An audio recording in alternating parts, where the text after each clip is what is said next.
Every day, we witness the growing problem of waste here at South Cotabato State College.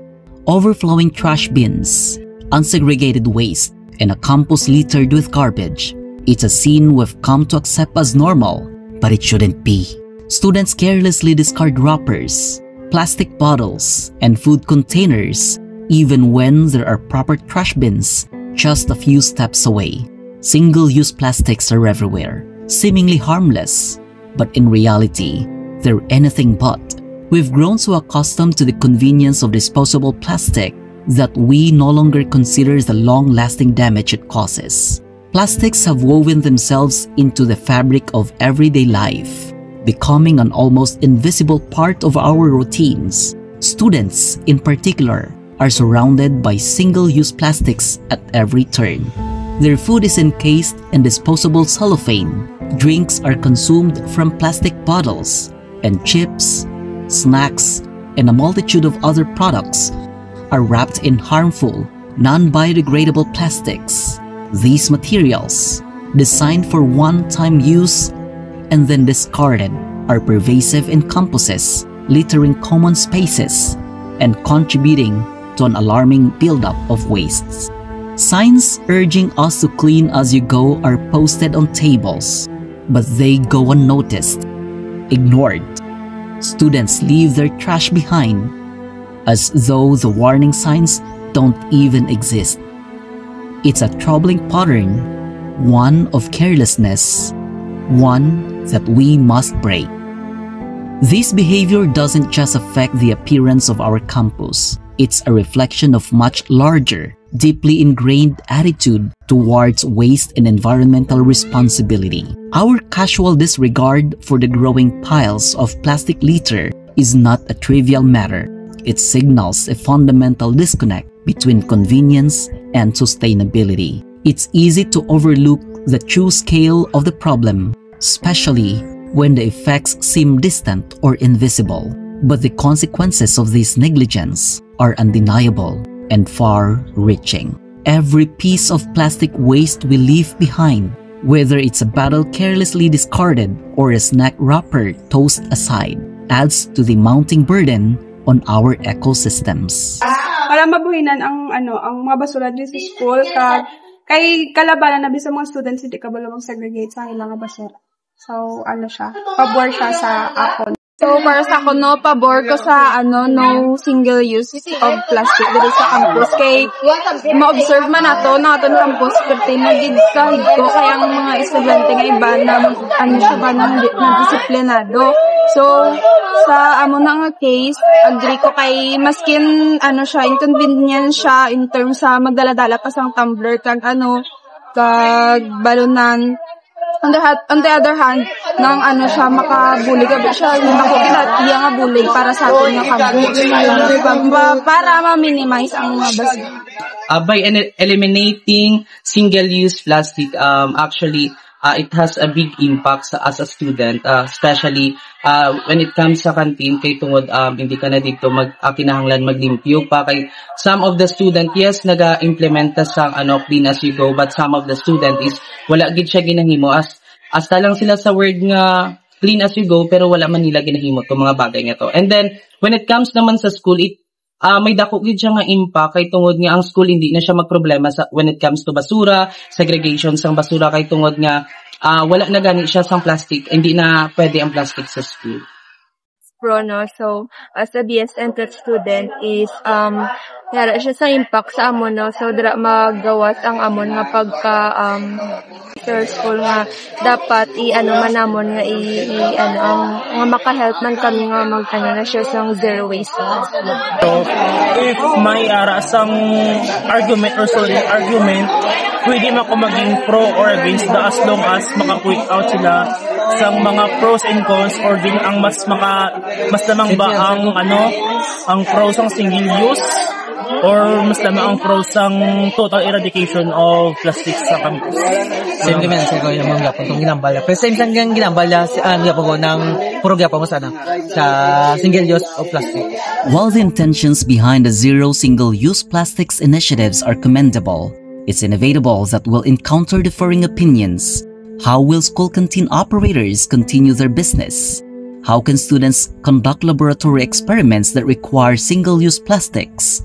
Will this initiative impose additional costs in sourcing alternative products?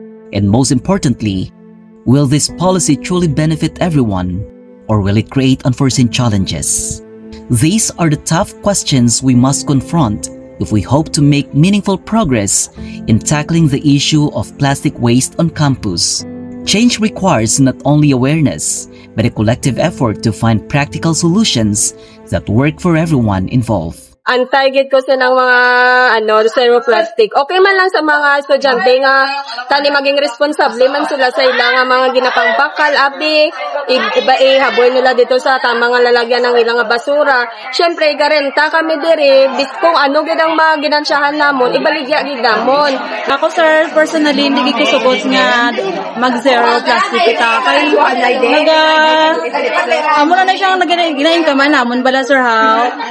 Tapos na kung dulaon siya, wala na kami pang rent, kay magamay man namon baligya. Antay bigong kay isa na sa ginakuha namon nga sang product nga tubig kag soft drinks isa lang sa supusog sa amon kag amo ginang bala sa amon nga makabayad man kami sa renta kay amo na lang kusog namon nga product na kay sa mga sudan nabiga kung hindi mabinlan kami wala gid kami ginansyaw sina amo na nga ang tubig kag ang soft drinks kag mga chicherya gang amo lang ginang sa amon nga makabayad kami sa amon nga renta.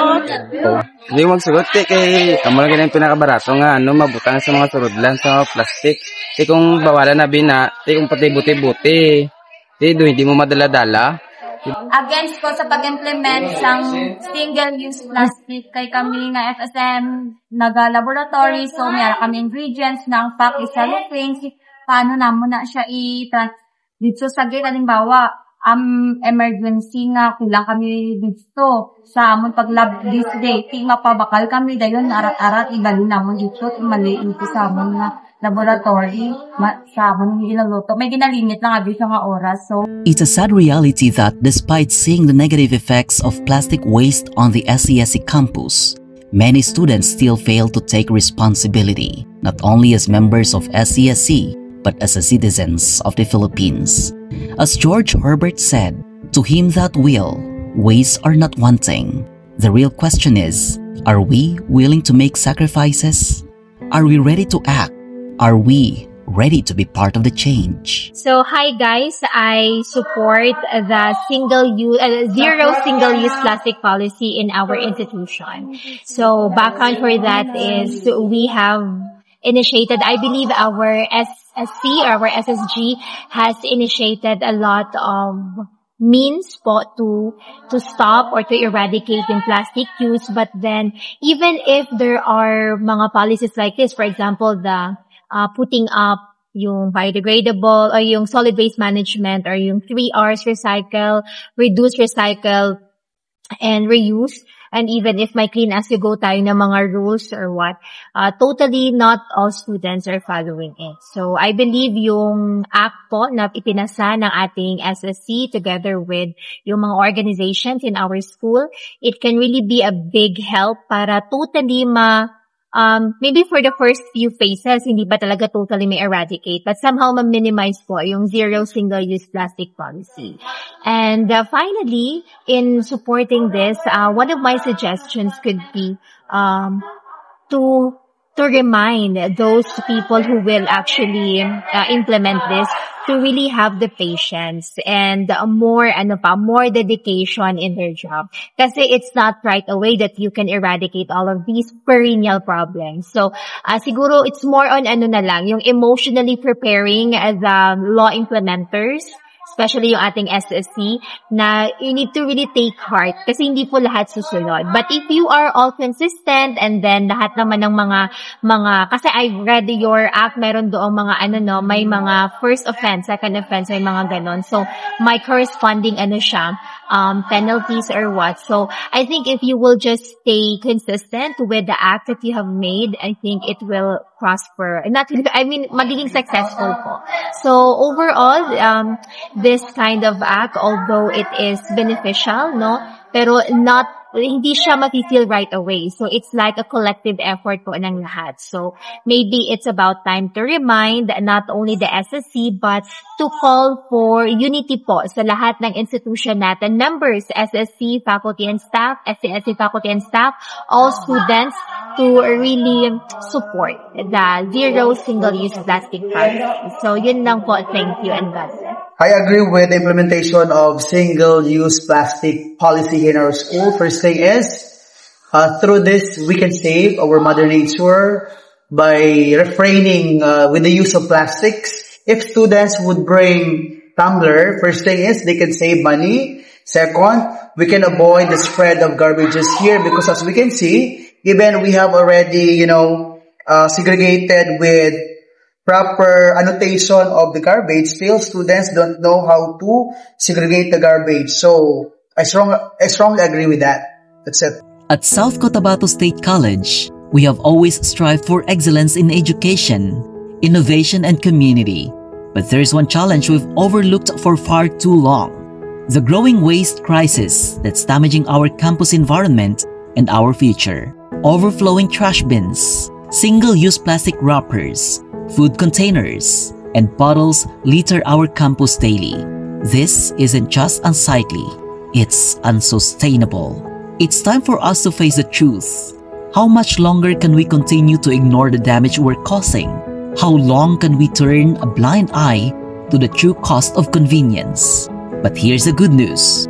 We have the power to change this.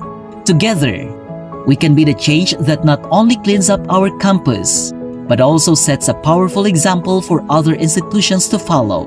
The Zero Single-Use Plastic Policy at SCSC is here, a key initiative to reduce waste, promote sustainability, and create a cleaner, healthier campus for all.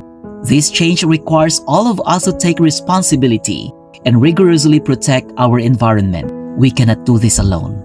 We need you, the SCSC community. Together, we can make SCSC a leader in environmental responsibility, transforming our campus into a greener, more sustainable environment for learning. Let's act now and make a lasting impact. Are you ready to be part of the solution? Let's make a change one step at a time. SCSC, we shine.